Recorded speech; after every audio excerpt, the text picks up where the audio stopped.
આ તરફ પોરબંદરના ઘેડ પંથકમાં જળબંબાકારની પરિસ્થિતિ, જ્યાં જુઓ ત્યાં પાણી જ પાણી છે। સેગ્રસ ગામ સંપર્ક વિહોણું બની ગયું। સેગ્રસથી સંદેશ ન્યૂઝનો ગ્રાઉન્ડ ઝીરો રિપોર્ટ અમે આપને બતાવી રહ્યા છીએ। આજે દ્રશ્યો જોવા મળી રહ્યા છે। સેગ્રસ ગામ સંપર્ક વિહોણું થઈ ગયું છે। ગામના જે લોકો છે ત્યાં તેમના સુધી પહોંચવાનો અત્યારે કોઈ રસ્તો નથી। રોડ રસ્તા તમામે તમામ પાણીમાં ગરકાવ થઈ ગયા છે। પોરબંદરનો ઘેડ પંથક જે અત્યારે જળબંબાકાર ભાસી રહ્યો છે। નાગેશ પરમાર અત્યારે મારી સાથે લાઈવ જોડાયેલા છે। નાગેશ, પોરબંદરનો ઘેડ પંથક જળબંબાકાર, કેવી પરિસ્થિતિ, કેવી મુશ્કેલી? કોઈ નદી કે તળાવના નથી, પરંતુ આ દ્રશ્યો છે। આપણે બતાવી દઉં છું કે કુતિયાણા તાલુકામાં ગઈકાલથી 10 ઇંચથી વધુ વરસાદ વરસ્યો હતો, જેના હિસાબે સમગ્ર પંથક પાણી જોવા મળી રહ્યો હતો અને ઉપરવાસની જે નદીઓ હતી તે ગાંડીતુર બની છે।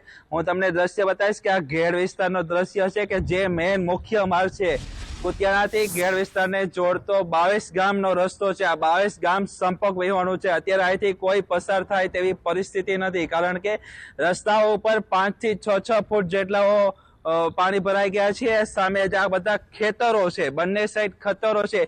ખેતરો પણ સમુદ્ર જેવો નજારો જોવા મળી રહ્યો છે। પહેલા જ વરસાદની અંદર પાણી જોવા મળી રહ્યું છે।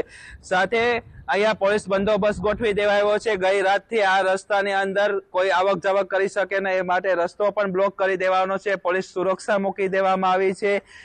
સમગ્ર ઘેડ વિસ્તાર અત્યારે જળમગ્ન બની ગયું છે। જે ખેતરો છે એ સમુદ્ર જેવી પરિસ્થિતિ સર્જાણી છે।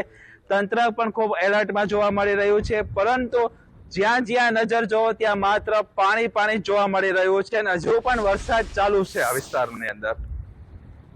બિલકુલ નાગેશ, આપની પાસેથી જાણવા માંગીશું જે પ્રમાણે સેગ્રસ ગામના જે છે સંપર્ક વિહોણું થઈ ગયું છે, આ ગામના લોકો સુધી પહોંચવા માટે કોઈ કોશિશ કરવામાં આવી રહી છે? ના, કારણ કે અહીંયા જવાનો બીજો કોઈ છે જ નહીં, કારણ કે ચારેકોરા પાણી ભરાઈ ગયું છે।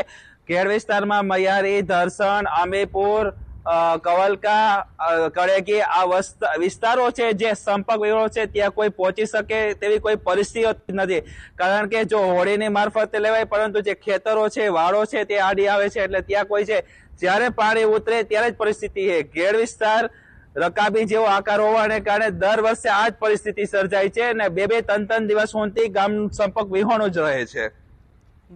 ત્યાંથી કોઈ આવી શકે નહીં, કોઈ